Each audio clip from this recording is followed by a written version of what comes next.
Donc la seconde partie de cette matinée nous propose, avec les interventions donc, de Bernard Berthaud et de Mathieu Lours, de décrypter l'essence et l'histoire multiséculaire de l'héritage matériel, cette fois-ci de l'Église, l'histoire des lieux de culte dont l'espace a été sculpté et adapté au fil du temps par les différentes réformes liturgiques, et l'histoire du sens des objets liturgiques qu'ils renferment et qui en permettent le culte.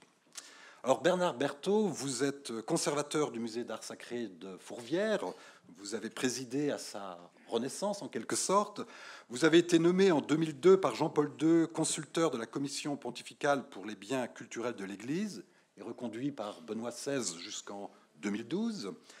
Vous avez participé, bien entendu, à de nombreuses expositions sur l'art sacré et l'on vous doit, entre autres, l'indispensable dictionnaire des arts liturgiques du Moyen-Âge à nos jours. Excellente idée de cadeau pour ceux qui en manqueraient.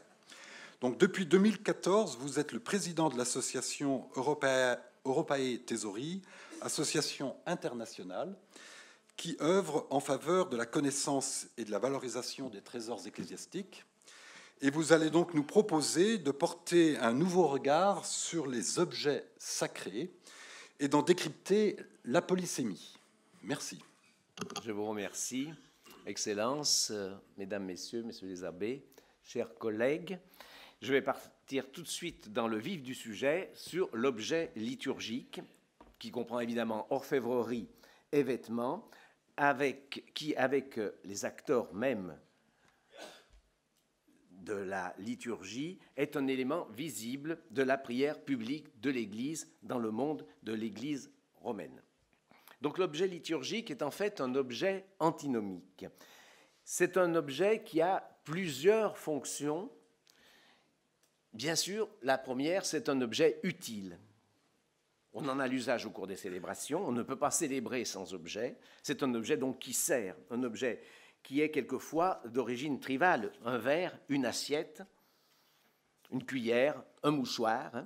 Et très rapidement, cette vaisselle liturgique, ces vêtements vont devenir des objets d'art, témoins de l'artisanat local, des artistes, de la pratique artistique au cours des XVIIe siècles qui nous séparent des premiers objets connus. C'est enfin un objet qui est sacré, sur lequel on va plaquer, à la fin du premier millénaire, une symbolique. Et c'est même un objet qui est un signe, un objet signe. Donc, il y a 5 attributions de cet objet. Je vais commencer par l'objet utile. Je vais peut-être enfoncer des portes ouvertes. Je vais m'aider de quelques images que je ne commenterai pas longtemps parce que je n'ai pas tout à fait le temps pour cela, mais ça permet de soutenir le discours. Donc l'objet liturgique qui apparaît en premier lieu est un contenant. Un contenant, les diverses célébrations de l'Église primitive impliquent d'utiliser des contenants pour le vin, l'Eucharistie, pour l'eau, le baptême, les ablutions, l'Eucharistie, pour l'huile, l'onction baptismale, la chrismation, l'extrême-onction. Et donc ce matériel est lié d'abord et en premier lieu à la célébration liturgique eucharistique. La coupe donc je montre ce calice de Théophylacte qui est conservé au trésor de Venise et tout près de nous, à tout point de vue, par le temps et par le lieu, ce calice créé par Gucci pour la cathédrale de Luçon. Un plat également est utilisé, une assiette pour le pain, cette assiette cette patène qui est au Louvre. Et lorsque la communauté chrétienne se met à vouloir conserver le pain eucharistique pour le distribuer aux malades, aux fidèles qui sont éloignés, on va créer un nouveau vase muni d'un couvercle pour le maintenir fermé. Un petit récipient qui va avoir la forme d'une colombe suspendue à la voûte du ciborium au-dessus de l'autel, qu'on le rencontre dès la fin du IVe siècle et pratiquement jusqu'au XIIe siècle, et dans des cas bien précis, entre autres dans les monastères cisterciens, jusqu'au XVIIIe siècle. On isole le pain pour des raisons tout à fait utilitaires, les protéger des rongeurs et des fourmis et des petits insectes. Puis la pyxide cylindrique va faire suivre cette représentation par colombe. On la suspend toujours dans le chœur.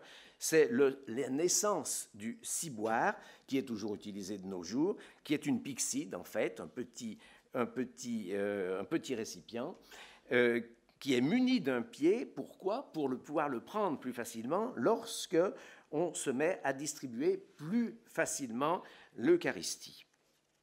Ce ciboire va être de plus en plus utilisé à partir du moment où la communion se fait de manière plus fréquente, et évidemment après le Concile de Trente. Vous avez ici une pyxide espagnole qui appartient au musée de Fourvière, et on voit très bien que la pyxide médiévale qui fait partie du supérieur et qui est du XVe siècle, a été montée ultérieurement sur un pied. Et à partir du XIVe siècle, le culte de l'Eucharistie se développe au-delà de la messe par l'adoration, l'ostension, la procession et la bénédiction du Saint-Sacrement. L'hostie est alors non plus conservée dans un ciboire, mais elle est montrée. Elle est montrée dans une monstrance qui a la forme d'un reliquaire, comme celui-ci conserve au trésor de Saint-Pierre, et ce reliquaire monstrance qui conserve l'Eucharistie va devenir monumental au XVIIe siècle avec la réaffirmation de la présence réelle et le développement de la procession du Corpus Domini, à laquelle toute la pompe baroque va donner une ampleur à quelque sorte ce jeu scénique sacré. Et donc nous avons l'arrivée des ostensoirs monumentaux, comme celui qui est conservé à la cathédrale d'Angers de l'orfèvre Locke, et plus près de nous, celui d'Armand Rivire à l'abbaye de Saint-Vendry, daté des années 1930. Pour l'eau, il y a également plusieurs récipients qui sont requis. Le plus large, évidemment, est un meuble, c'est le baptistère, qui peut être assimilé aussi à un meuble déplaçable, comme le baptistère de Notre-Dame de Paris dessiné par Viollet-le-Duc. Pour les ablutions, nous avons des vases plus ou moins grands. L'aiguière qui est utilisée pour le lavabo de l'évêque, avec son bassin, ici une aiguière portugaise. Et puis cette aiguière créée par Jean S. à Rouen, qui est conservée à la cathédrale, 1930 à peu près. Et puis évidemment des burettes pour l'eau et le vin, pour remplir le calice. Et bien sûr, pour l'eau bénite, un récipient particulier, qui est un vase à eau bénite et qui est accompagné d'un goupillon. Autre liquide utilisé dans la célébration de l'Église catholique, l'huile, les saintes huiles, qui est un héritage vétérotestamentaire, consacré, comme vous le savez, à la messe chrismale par l'évêque, conservé dans des urnes. Ici, une urne de Edmé Gelès, toujours à la cathédrale de Rouen, et puis distribuée dans les paroisses à l'aide de petites ampoules, toutes les paroisses en ont, qui conservent l'huile des catéchumènes et le Saint-Crème. Pour brûler l'encens, il faut également un vase, un récipient. Encens, selon les anciens rites antiques, le christianisme en hérite, et donc on va prendre un brûle-parfum, qui va permettre de mettre des charbons et de mettre la poudre d'encens, comme ce brûle-parfum utilisé par les visitandines. Et puis, en le suspendant à des chaînes, le brûle-parfum va devenir un encensoir. Alors, parmi d'autres contenants qui ne sont plus des contenants de liquide, quoique, il y a les reliquaires. Le reliquaire a eu aussi une fonction liturgique dans le cadre de la procession. Ces reliquaires abritent des restes humains ou des reliques de contact. Certains peuvent être anthropomorphiques, comme ce reliquaire de Saint Fabio, qui est conservé au Portugal, à Caixa Reale, qui est un objet très important pour les Portugais. Ça peut être aussi une monstrance, parce qu'il faut le montrer justement pour la vénération, ou une forme de chasse, petite maison, comme a fait Gucci pour l'abbaye de Ceffonds au diocèse de Moulins. Et puis, d'autres objets encore utilitaires qui sont utilisés par l'évêque dans sa fonction d'évêque, ce sont les ciseaux pour la tonsure, pour la prise de voile, le marteau et la truelle, pour la pose de la première pierre, pour la consécration d'une église, Et bien sûr, le marteau, puisqu'on en est bientôt là, bien qu'il ne sera pas utilisé, le marteau pour ouvrir une porte, la porte de la Porte Sainte, ce marteau utilisé par Paul VI et qui a été créé par Amerigo Toth pour Noël 1974. Et de la même manière, la vêture des ecclésiastiques est d'abord utile. À partir du Ve siècle, les vêtements particuliers sont portés par des diacres, par les prêtres, par les évêques lors des célébrations et permettent de les distinguer des laïcs et aussi, bien sûr, de distinguer les trois catégories de clercs. En fait, les clercs vont garder le large vêtement antique porté au quotidien dans l'Empire romain qui recouvre tout le corps. On se protège avec ce vêtement qu'on appelle la paenula des intempéries. Et lorsque les peuples occidentaux adoptent la mode barbare, c'est-à-dire quittent le vêtement long méditerranéen pour les seilles, c'est-à-dire l'ancêtre du pantalon, ce vêtement antique va devenir la chasuble, comme cette très belle chasuble en tissu en samite de soie conservée à Brixen et qui a été taillée au début du XIe siècle. On le voit sur les peintures murales, par exemple celle de Saint Clément de Rome, où on voit le pape Clément qui célèbre donc avec cette chasuble ample et d'autres vêtements dont je parlerai tout de suite. Et puis, pour la procession, ce grand vêtement, qui est quand même très encombrant, va s'ouvrir par devant pour devenir le pluvial et la chape, comme on dit en France. Un autre vêtement très particulier est la dalmatique. La dalmatique n'a pas du tout la même origine. C'est un vêtement d'un coupe très différente, avec des manches, un vêtement quotidien de l'aristocratie romaine au IIIe siècle, qui est porté par les diacres romains, parce que les diacres romains font partie de l'aristocratie, tandis que les diacres francs, jusqu'à la fin du règne des Carolingiens, va être distingué par une seule bande qui porte sur l'épaule l'étole, et qu'ensuite que le prêtre mettra autour du cou. Un autre objet tout à fait singulier, alors voici une dalmatique espagnole du XVe siècle, de la fondation Abegg en Suisse, et puis une dalmatique contemporaine, là on est pour l'ouverture de la Porte Sainte de 1999.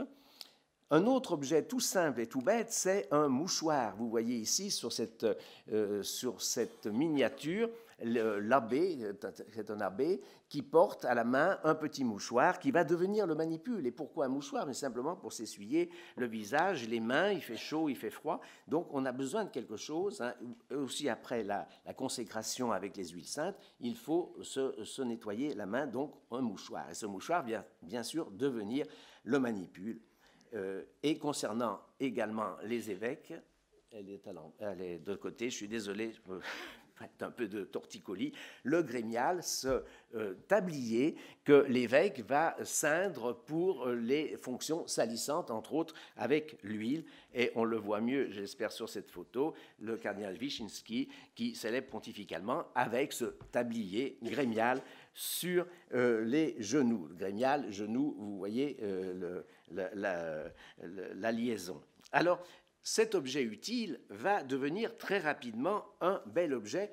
Je n'ai pas besoin d'épiloguer beaucoup, puisque vous avez vu un certain nombre d'objets défiler.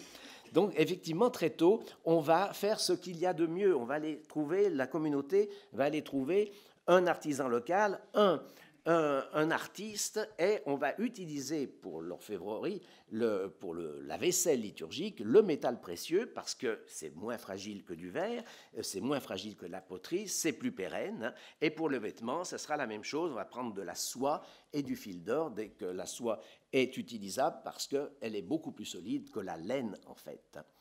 Et bien entendu, ce désir de beauté va s'appuyer sur de nombreux textes bibliques, évidemment, et je vais simplement citer l'abbé de Saint-Denis, Suger, qui compare les rites païens et les rites chrétiens, parce qu'il y a déjà des détracteurs sur cet emploi de la richesse pour la liturgie.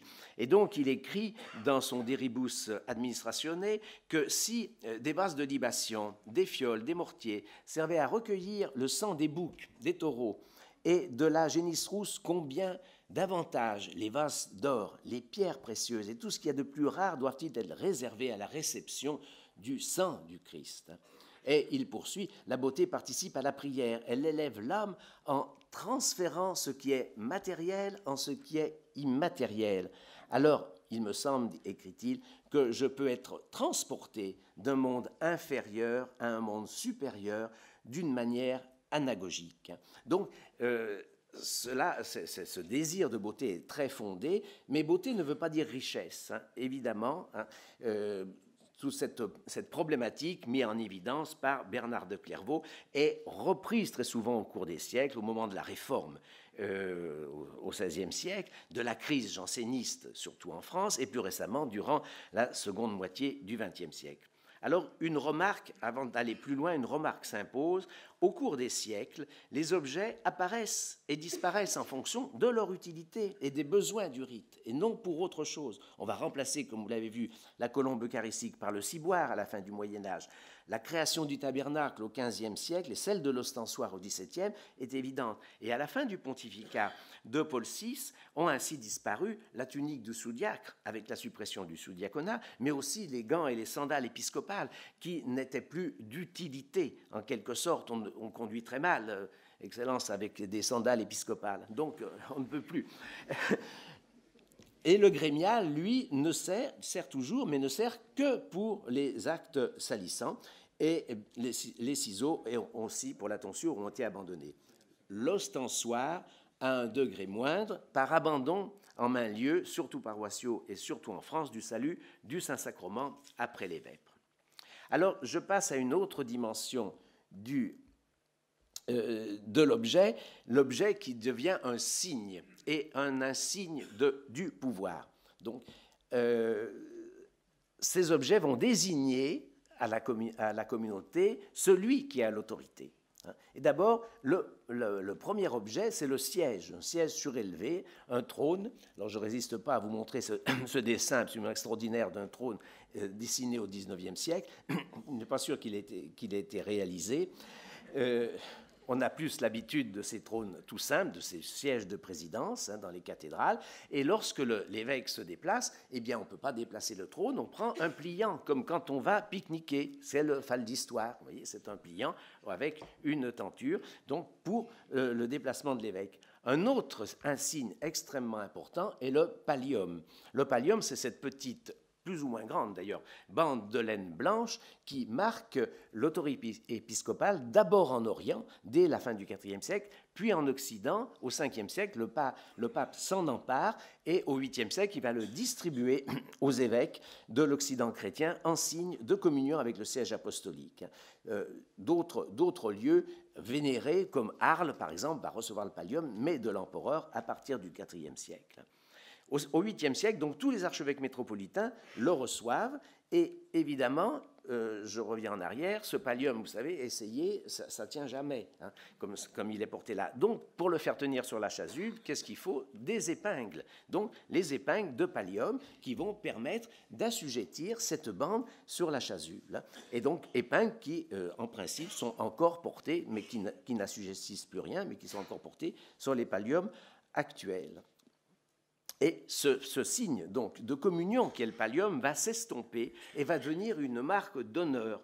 De nombreux sièges épiscopaux non métropolitains en sont honorés à l'époque contemporaine, par exemple en France, Clermont, Verdun en 1906, Coutances en 1907 et ainsi de suite. Donc on perd l'idée de communion avec le siège apostolique et d'honneur du siège apostolique.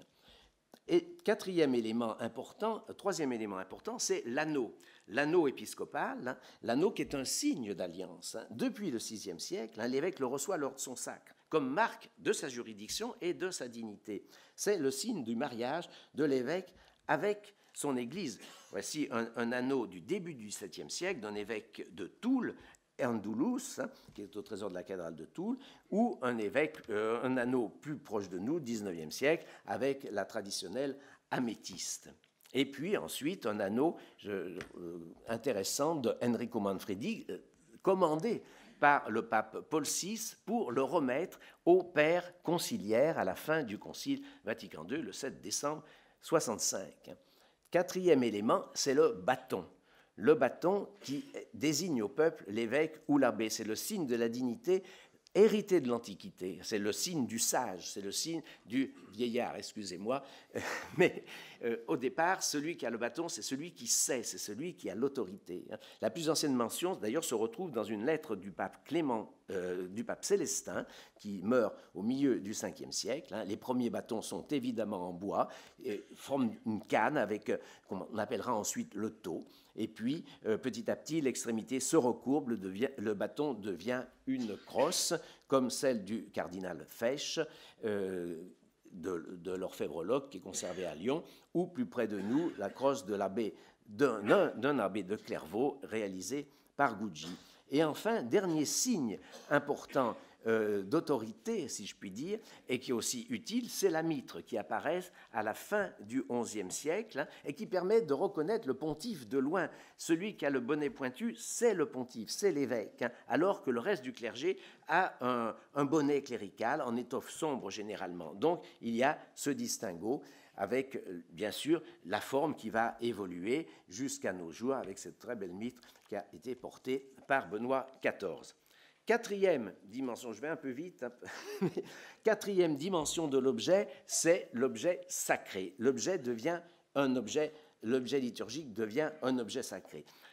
Il acquiert cette charge sacrale par son usage même, sans perdre son rôle trivial d'ustensile, puisqu'on met toujours du vin. Il participe à la liturgie eucharistique, il est proche, il est même en contact avec le pain et le vin eucharistique, les huiles saintes, le Saint-Crème. Et donc, ce propre contact le sacralise. Mais cela ne suffit pas. L'objet est désigné comme sacré par décision canonique. Les liturgistes se rendent compte, dès le haut Moyen-Âge, que considérer l'objet seulement selon l'usage que l'on en fait le banalise, et que les clercs et le personnel chargé de la conservation, de son stockage, on va dire, n'en prennent pas soin. Le caractère sacré acquis par contact avec la matière eucharistique ou les huiles saintes est invisible. Et donc, il faut rendre ce caractère sacré visible. Et les théologiens et les liturges vont donc lui donner un statut pour le protéger du vol, de la destruction, de la sécularisation, et en faisant d'abord graver des anathèmes sur le pied, comme vous voyez sur le pied du calice de Reims qui est conservé au Palais du Thau. Ce statut sacré est accentué par l'édiction de normes de fabrication concernant le matériau, évidemment, la solidité, sa qualité, or et soie, et par une bénédiction. La bénédiction apparaît à la fin du premier millénaire. Tout objet approchant l'Eucharistie va être béni. Il n'en aurait pas vraiment besoin, mais on le bénit, le pontifical l'ordonne, et donc, à partir de la fin du IXe siècle jusqu'au XIIe siècle, il est habituel pour tous les objets liturgiques.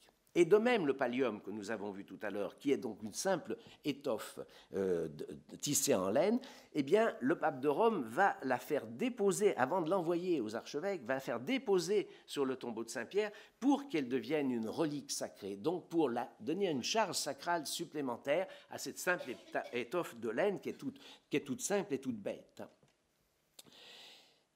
Dernière dimension, c'est le symbole. Au début du deuxième millénaire, le sens immédiatement utilitaire a disparu au profit de la considération sacrale ou artistique, où on a voulu le gommer. Et un discours allégorique va pallier l'explication utilitaire. Ce discours va culminer au XIIIe siècle avec le texte très célèbre d'Innocent III, le De Sacro Altaris Mysterio, et pour nous en France, par le Rationale de Guillaume Durand de Mende. Il prend appui sur la liturgie juive, évidemment, décrite dans le Lévitique. On retrouve ce discours allégorique s'appuie sur la description du Lévitique. On retrouve ce discours lors de la bénédiction des objets et des vêtements, lors des ordinations, lorsque l'évêque revêt l'ordonné et lors de la vêture quotidienne des célébrants. Par exemple, pour citer simplement cela, la chasuble est assimilée aux joues suaves que le Seigneur impose à son ministre. La micte, qui est la bande protectrice entre l'aube et la chasuble, la micte est le casque du salut, parce qu'on le met d'abord sur la tête avant de le replier. Le manipule, le mouchoir qui sert à se dégager de la sueur, représente, selon Innocent III, la douleur et les larmes, la récompense du travail. À l'ordination du sous-diacre, le pontifical fait dire à l'évêque « Recevez le manipule qui désigne le fruit des bonnes œuvres ». Et le bâton pastoral est comparé à la houlette du berger pour redresser les faibles, stimuler les paresseux, châtier les coupables. Mais cette symbolique médiévale si poétique, sous la plume d'Innocent III, a des effets pervers. Elle a occulté, au cours des siècles postérieurs, la compréhension de l'usage immédiat de l'objet liturgique. Au XXe siècle, si la chasuble est un joug, pourquoi la revêtir? Cela ne correspond plus à rien dans la mentalité des clercs et des fidèles. En revanche, se développe dans ce même XXe siècle une idée symbolique plus globale, à savoir que la beauté de l'objet peut être considérée comme une prière de l'artiste, prière des mains, et une prière du donateur, ex voto, action de grâce. C'est ce qu'a voulu montrer et pousser les mouvements artistiques au début de ce XXe siècle, avec l'Arche, par exemple, de Maurice Denis. Alors, pour conclure, quel regard nos contemporains portent-ils sur l'objet liturgique dans la seconde moitié du XXe siècle jusqu'à nos jours? J'ai peut-être laissé un peu de côté. Pendant la Seconde Guerre mondiale, malheureusement, de nombreux catholiques, prêtres et laïcs, prisonniers dans des camps d'internement ou de concentration, ont été obligés de célébrer la liturgie dans le plus complet dénouement avec des objets de fortune, comme vous voyez là. Pour ceux qui sont revenus, et en conséquence des situations extrêmement vécues, il apparaît et se développe un état d'esprit centré sur la pauvreté, la modestie, l'anticonformisme. Cette nouvelle approche va, en quelques dizaines d'années, marginaliser l'objet liturgique qui n'est plus compris ni comme un objet sacré, ni comme une œuvre d'art, et dont la portée symbolique apparaît comme absolument désuète. On revient au strict minimum utilitaire. Une coupe, une assiette, des flacons pour l'eau et le vin. Dans les années 90, certains responsables liturgiques contestent même la dénomination calice, patène, qui apparaît comme une terminologie d'un autre âge. Cet état d'esprit se renforce par une interprétation simplifiée, voire simpliste, des textes conciliaires et des réactions de certains pères. Débarrassez-nous de ces objets qui ne servent à rien, dira Monseigneur de Smet, évêque de Bruges, dans l'Ola du Concile. Il aurait dû dire dont nous ne comprenons plus l'utilité. Dès 1991, Jean-Michel Legnaud souligne la question dans un article de la Maison Dieu qui s'intitule « Pour une théologie des objets du culte, quelle valeur l'Église accorde-t-elle à l'objet du culte ?» En regardant les choses de plus près, cet état d'esprit ne correspond en fait ni à l'esprit ni à la lettre du Concile, qui réaffirme le caractère sacré de l'objet liturgique ainsi que sa nécessaire beauté. L'introduction générale au missel romain souligne qu'il faut que ces vêtements et ces objets contribuent à la beauté de l'action liturgique. Le vêtement ne doit pas être taillé dans un tissu ordinaire ni banal. En effet, les liturgistes post-conciliaires, encouragés par Paul VI, ont essayé de redonner sens et beauté au matériel liturgique en laissant de côté les objets et vêtements considérés comme superflus, n'ayant plus d'utilité immédiate, comme les bas, les sandales que je citais tout à l'heure. En revanche, les objets utiles sont réévalués. La vaisselle liturgique, les vêtements, signe, je cite l'introduction au missel, signe de la fonction propre à chaque ministre, chasuble du prêtre, dalmatique du diacre, mitre de l'évêque, ainsi que le bâton pastoral, l'anneau, la croix pectorale, et on prend soin de distinguer beauté et richesse selon l'ancienne controverse médiévale. L'Église post-conciliaire réaffirme ainsi que les objets liturgiques utilisés pour la célébration de l'Eucharistie ne sont pas de la simple vaisselle, car la célébration eucharistique n'est pas un simple repas partagé, comme l'écrit Benoît XVI à la suite de Louis Boyer. Le sacrifice eucharistique n'est pas un repas pris en commun, mais le mémorial d'une action accomplie après le repas de Jésus et de ses disciples. On supprime le sens symbolique désuet au profit d'une réelle prise en compte du signe de l'objet ou du vêtement induit. Pour les chrétientés non européennes, une ouverture est laissée aux artistes autochtones et également aux coutumes et aux signes de pouvoir locaux, par exemple le chasse-mouche du chef dans la liturgie zaïroise. Et la réforme de Paul VI concernant le pallium est en cela exemplaire. Le pontife le réserve, comme l'avait fait bien avant lui Saint Grégoire, au sol métropolitain en gardant l'antique tradition du tissage à Rome de la laine d'agneau béni lors de la Sainte-Agnès, le 21 janvier, et le dépôt sur la tombe. En 1999, Piero Marini, qui est le maître des célébrations liturgiques du souverain pontife à l'époque, a voulu lui faire retrouver sa forme antique, ce qui a abouti, cette forme, lors de l'installation de Benoît XVI en avril 2005, où vous voyez la réapparition de ce grand pallium. Pour conclure, l'objet liturgique doit être utile et utilisable. Le récipient doit pouvoir contenir un liquide. Il doit être reconnaissable comme signe et insigne. L'aube doit se différencier d'une coule, la chasuble d'un scapulaire, la crosse d'une férule papale. L'objet doit être en lien historique avec la tradition de l'Église, avec le maintien des couleurs liturgiques, par exemple, la qualité des étoffes et des matériaux. Il doit surtout être beau afin de traduire par un langage plastique la transcendance divine. Je vous remercie.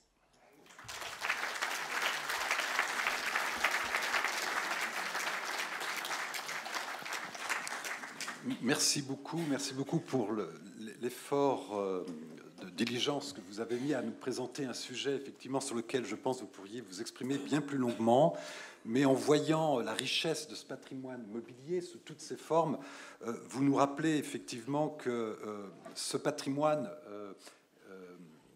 est un patrimoine intrinsèque, c'est-à-dire par la beauté et l'existence même physique des objets, mais aussi beaucoup, quelque chose que vous nous rappelez, par leur usage et leur usage dans la liturgie, qui est quelque chose qui, en fait, nous, les jeunes générations ou les plus jeunes générations, probablement ignorent, et ces objets prennent ce sens et deviennent patrimoine par également le reflet qu'ils donnent donc de l'histoire des réformes liturgie et de la liturgie donc de l'Église chrétienne.